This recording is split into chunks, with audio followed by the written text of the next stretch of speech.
Welcome back to the garage. Coming at you live. Way too tired, worn out, and late in the evening. That's okay.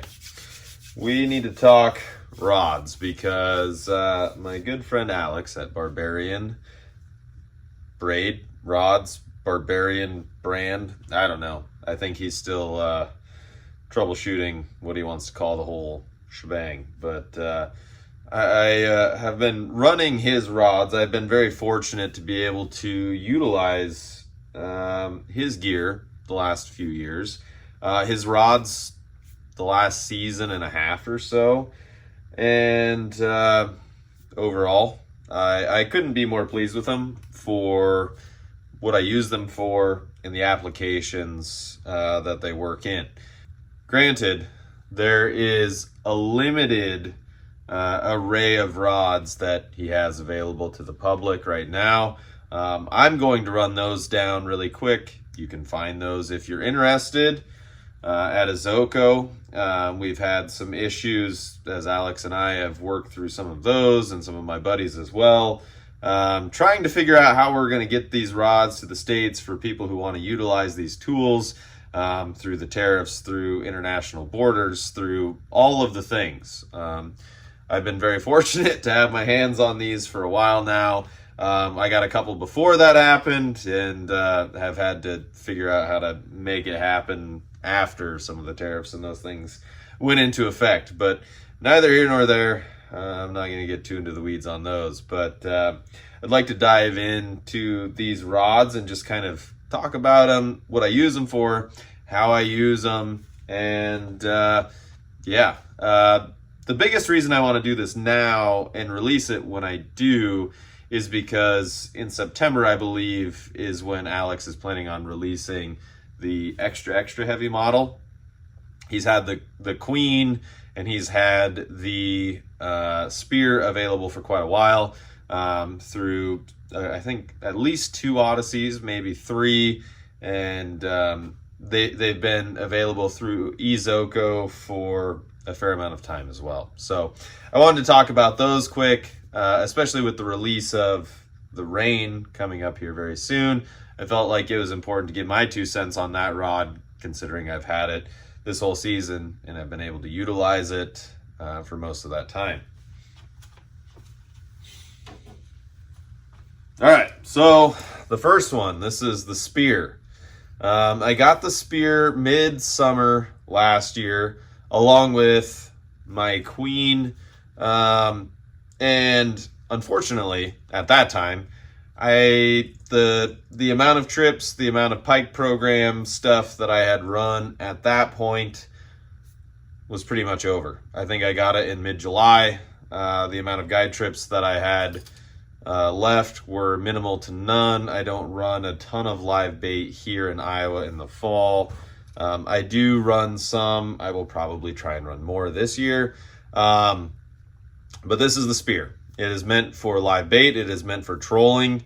Those of you who are familiar with the Chaos rods, if you grab one of these, you'll notice immediately that it is a little bit heavier.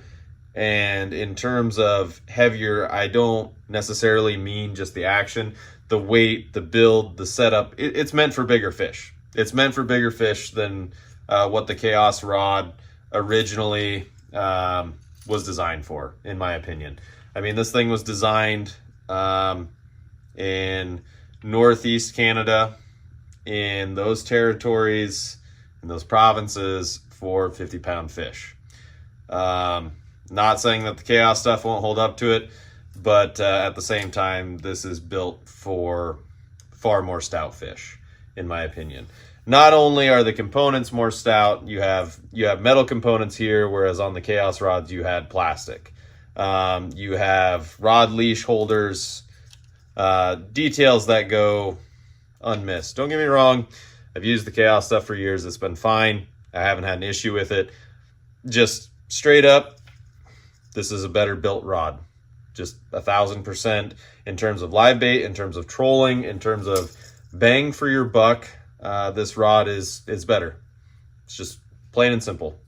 I pair that with a Piscifun Chaos reel. This is I believe this is the 5,000 size. The reason I use the 5,000 size on this is because I bought 4,000 size ones in the past, and I've had fish almost spool me on live bait when they grab the pike and they run with it. Anyway, this rod has been great. I haven't used it a ton for trolling, mostly live bait.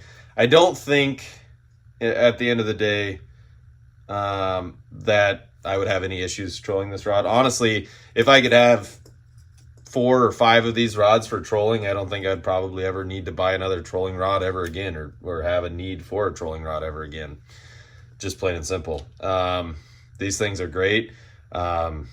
Quite literally, I've used it for over a year now. I don't have a bad thing to say about it. It's held up great to the fish, the pike program, the biggest fish in the systems that I fish. Yeah, Spear's fantastic. If you're looking to get a new rod for live bait or trolling, Spear's a great way to go. All right, the next one that I'm going to run down is the Queen. The Queen is really interesting. I will probably compare, smoking my ceiling right now with the rod tip, because these rods are pretty long.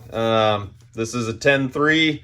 The extra heavy, the Rain, is also 10-3. I added some aftermarket grips to this just to kind of set it apart and black it out. And thanks to Brady Martz, he was the one who kind of recommended those to me. I like them. They definitely take some of the like dryness that the cork will steal from your hands away, but that's neither here nor there. That's just personal preference stuff. They come with cork. I like full cork grip, and I paired this with a 300. This is the AlinoX, I believe, is the rebrand of the Piscifun 300s. I've used this all season long, have had 0 issues with it. The Queen has been awesome. Initially, last year, I used this primarily for bucktail swim baits, spinner baits, those types of things, topwater, things that required a big figure 8. But this season, I decided I would try and just really see how I could expand the utility of this rod generally. And I would compare it very similarly to a Shock and Awe from Chaos Tackle. The only difference being this is a lot longer. About the only thing that I haven't thrown on this rod that I haven't liked is glide baits. I haven't thrown a glide bait on this, mostly just because like it's a 10-3 rod. I feel like if I was to throw a glide bait on this, I would be doing myself a disservice. I've done everything from dive and rise to rubber. The biggest things that I will throw on this are a 7-inch swim fin and a bowfin junior. I don't throw the 9-inch swim fins on this because it tends to overload the rod, and I just don't really care for the rod to be overloaded in that way when I'm working rubber lures. That's a personal preference thing. It handles the Ridgways up to 7 inches great. Again, I would not throw the 9-inchers on this. Similarly, I've thrown them on the Shock and Awe. I'm sure that this would handle a 9-inch Ridgway as well. But again, you get into, does the utility of this rod apply best to the tool that is being used by it? So like, is there a better tool? Is there a better rod that could throw that 9-inch Ridgway? I would say yes. I'll get into that here in a minute. That's not to say that you couldn't throw it on this. I don't know what the rating for is offhand. It says it's rated to 14 ounces. So, I mean, you could do it. Same with like bigger rubber and stuff. You could do it. I think it also depends on the application of how you're working those baits. If you're just sweeping a mag dog around, I don't think it's going to be that big of a deal to throw it on the Queen. However, if you're, trying to rip a regular Deusa or, a 9-inch swim fin through the weeds, can it do it? Yes. Is it the best tool for that? Probably not. So those are things to just consider as you're thinking about a new rod. If you're thinking about a new rod, this is just trying to be transparent. I tried something new over the last couple of years. Been because I have a lot of faith in Alex. I think he makes great things. He listens to people who have far more knowledge in the sport than I do in terms of making gear. So I appreciate that he was confident in me to try out some of this stuff and give it a shot. Again, similarly to the spear, I do not have one bad thing to say about the Queen. Like I said, the only thing I haven't thrown on this is glide baits, and there's a reason for it. The rod is 10'3". I will say that the 10'3" action takes a little bit of getting used to, but overall, once you get used to that 10'3" action, it's great. I have caught tons of fish on this thing. The biggest being one recently with Taylor in his neck of the woods. I caught a 45-incher using a Suic on it. You know, a dive and rise. Normally you wouldn't think of a 10'3" rod as a dive and rise rod, but you just adjust your action, you adjust how you are working the lure, how you're working the rod, and making sure, you know, obviously you're not slapping the rod to the water, all of those things. It's just how you are presenting the bait. So my point with that being is it handles fish great. Big fish, great. Yeah, it was designed again in northeastern Canada for some of the biggest muskies that swim. So, you know, there's a little bit of a caveat there because those type of fish don't swim everywhere, but they don't swim where I live, and this rod has worked great for the applications I've used it for here. All right, last but not least, we have the Rain from Barbarian. I'm realizing about midway through this video now that wearing a black shirt and juxtaposing a bunch of black gear was maybe not the best choice on my part. But the Rain has been fantastic this season. I don't use it for a ton of stuff, I'll be honest. It's similar in action, similar in capacity to the Moab. The Moab being something that I used last year. I think the only things I threw on the Moab were 9-inch swim fins and 9-inch Ridgways. And that was it. I may have thrown a heli dog on it once in a while in the late fall, but outside of those two applications, I didn't really use it all that much. And same thing for the Rain. Your heaviest rubber applications, your heaviest twitch, dive and rise applications, it works great for. Something I'll say about the Rain that I think it will really resonate with a lot of people is you have that extra heavy action that is in a 10'3" rod blank. Not an easy thing to find, but my point being is, like, so say you don't want to spend $700 on a custom thorn rod.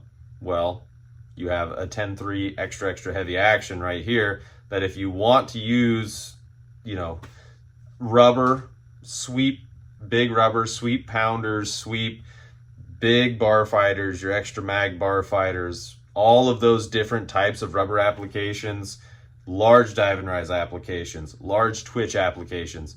This is a great rod for it.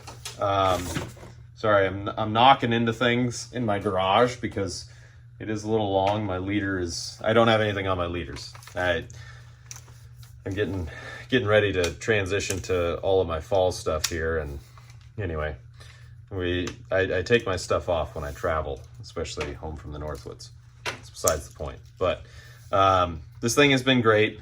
I don't know if I have found a better rod for throwing Ridgways than this one.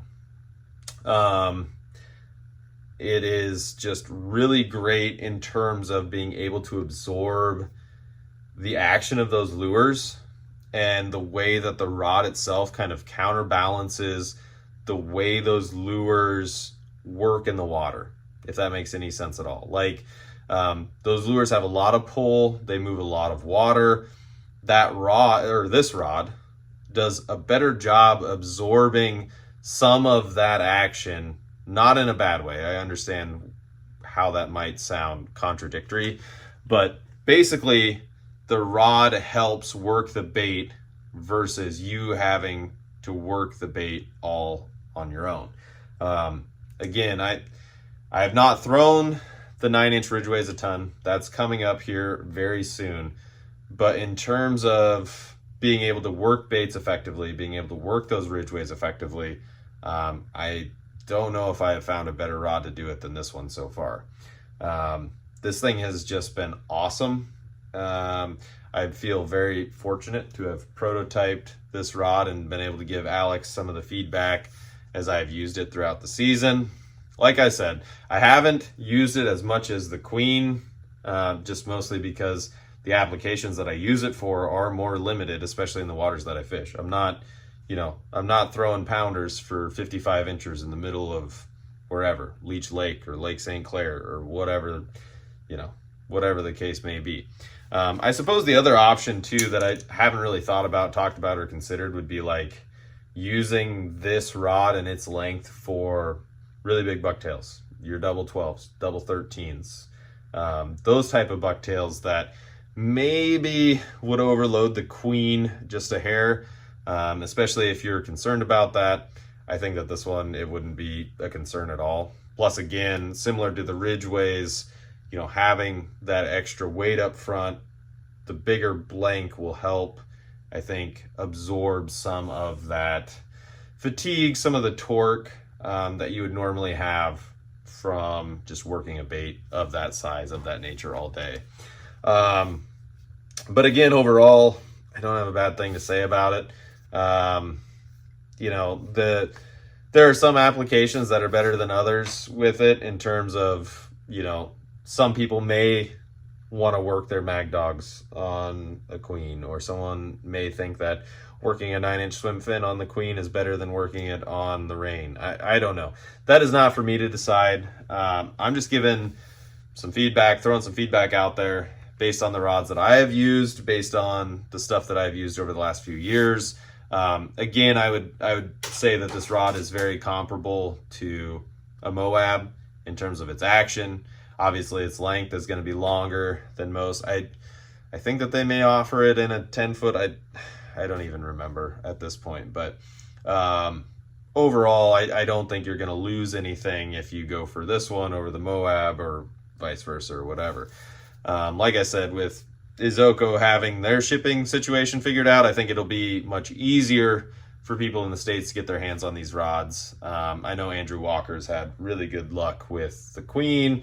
I've talked to him a little bit about that. I know a lot of people, very few people have had I don't know of really anyone who's had anything bad to say about the Queen. Anyway, yeah. I really appreciate Alex for putting his faith in me to test this guy out and use those other rods. I know I've gotten several questions online as I've posted reels, as I've posted videos, like what rod are you using? What is that thing? Why are you using that? Basically, Alex, sent me the rods and said, try them out, see what you think. And, I really like the Queen. It's been great. I pretty much got to the point this summer where I was only taking one rod, unless I planned on throwing a glide bait, in which case I would take two. But pretty much the Queen solved it all. I was throwing tubes on it, threw 7-inch swim fins. I threw Ridgway cranks on it, again up to 7 inches, bucktails, spinner baits, pretty much anything. Like I said, about the only thing that I have not thrown on the Queen was glide baits, and there's a reason for that. Now, could you do like the decam, got one back here, like the Poseidon swim baits that aren't quite your normal glide? I mean, probably you could do that, but at the same time, I don't know. I'd have to mess with it more to see if that's the type of thing that I would want to do for it. But yeah, I don't know. I've had really good luck with these. I feel very fortunate to have been able to use them and play a part in helping prototype test this rod and some of the others. So it's been a good season so far. Looking forward to extending it in the fall and seeing what the fall has to offer. But yeah, if you're looking to book a trip, shoot me a message anytime. And cannot say how much I appreciate the support for all of the people who watch these regularly. Appreciate what I put out there and just listening to me chat about things on the interwebs. But anyway, if I don't see you on the water, I'll catch you in the next one. Peace.